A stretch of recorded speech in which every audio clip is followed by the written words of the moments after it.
Ya, berikutnya kita masuk dari pertandingan semifinal Carabao Cup yang baru saja selesai tadi jam 5 pagi. Mampu mengalahkan Chelsea. Arsenal ini memiliki posisi yang cukup strategis untuk menghadapi semifinal leg kedua yang akan terjadi nanti pada tanggal sekitar 6 Februari teman-teman ya.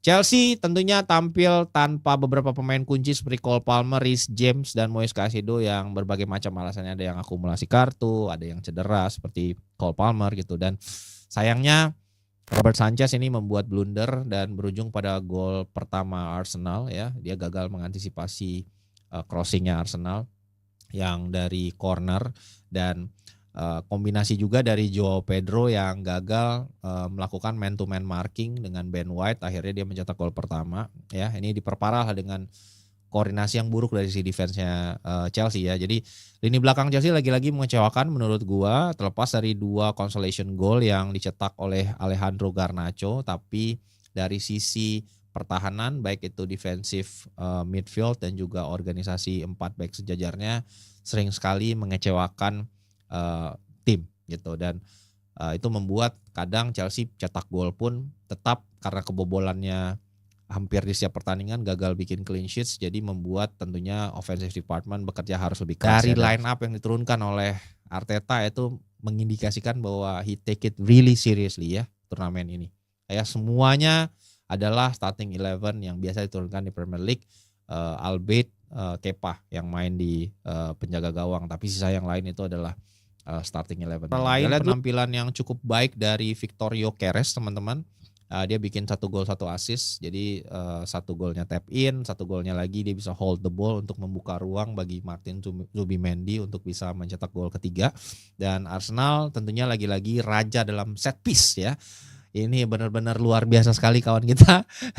Dan beberapa hal positif juga itu Kai Havertz sudah resmi kembali di pertandingan ini setelah cedera panjang dan sempat berduet juga dengan Gabriel Jesus, dan Jesus juga sering sekali berganti posisi dengan Gabriel Martinelli, membuat permainan Arsenal ini semakin dinamis dan sulit dibaca.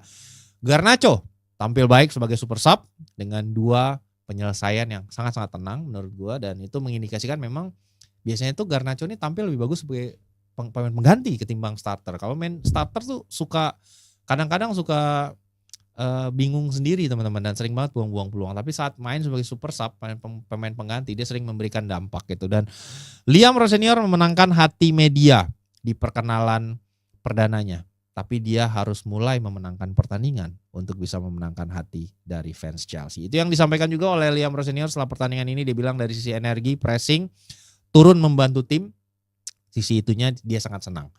Saya tidak senang dengan hasil ya dan cara kami kebobolan di level ini. Detail-detail kecil menentukan, dan jika Anda tidak siap maka Anda tidak akan menang melawan tim yang sangat-sangat bagus. Saya meminta perlawanan dan energi dari tim saya, itu yang mereka berikan, dan kami masih punya peluang di semifinal leg kedua. Itu yang disampaikan oleh Liam Rosenior setelah pertandingan kepada The Athletic. Dan sebaliknya Mikel Arteta memberikan pujian kepada Victor Gyökeres. Dia bilang Victor tampil bagus dilihat dari banyak aspek, namun hari ini dia melakukan salah satu kualitas terbaiknya, yaitu mencetak gol.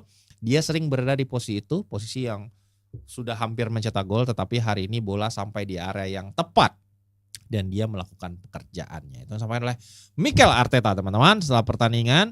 Kita lihat nanti seperti apa leg kedua, karena ini tipis sekali ya, masih ada kemungkinan Chelsea untuk comeback juga, dan tentunya Arsenal dengan kedalamannya, dengan performa yang konsisten musim ini tentu memiliki kans yang lebih baik ketimbang Chelsea untuk maju ke partai final. Berikutnya dari semifinal Carabao Cup juga di laga yang berbeda, Manchester City secara resmi mengalahkan Newcastle United dengan skor 2-0, dan sekaligus takeaways-nya adalah bersinarnya Antoine Semenyo ya, setelah juga mencetak 1 gol dan 1 assist melawan Exeter City di FA Cup kemarin. Semenyo melanjutkan performa gemilangnya dengan juga mencetak 1 gol kontra Newcastle United. Bisa aja dia cetak 2 gol tapi 1 golnya dianulir karena VAR yang panjang itu. Masa ngecek VAR 5 menit, aneh banget nih benar-benar. Ya.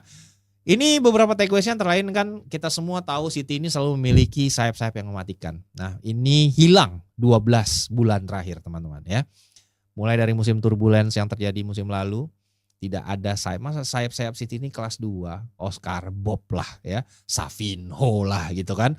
Jadi nggak ada sayap-sayap yang dulu selalu menjadi senjata mematikan bagi City. Bahkan Jeremy Doku pun tidak memiliki end produk yang bagus di awal-awal karirnya bersama City. Baru belakangan dia cukup bisa impactful, dan kehadiran Semenyo tentunya seolah-olah mengembalikan nostalgia itu. Masa-masa di mana Man City memiliki duet Leroy Sané dan Raheem Sterling yang memiliki kecepatan, skill one-on-one untuk take ons, dan itu seolah-olah kembali bisa kita lihat di laga kontra Newcastle United di mana ya Jeremy Doku membuat impact, kemudian juga Antoine Semenyo bikin impact dan merepotkan pertahanan dari lawan-lawan Manchester City. Dan ini juga di double down oleh Pep Guardiola, dia bilang kami tahu Semenyo melakukan pekerjaan hebat di Bournemouth, setiap kali bola datang ke arahnya dia siap. Haaland dan Semenyo ini belum nyambung sepenuhnya. Jadi karena mereka baru nih ya,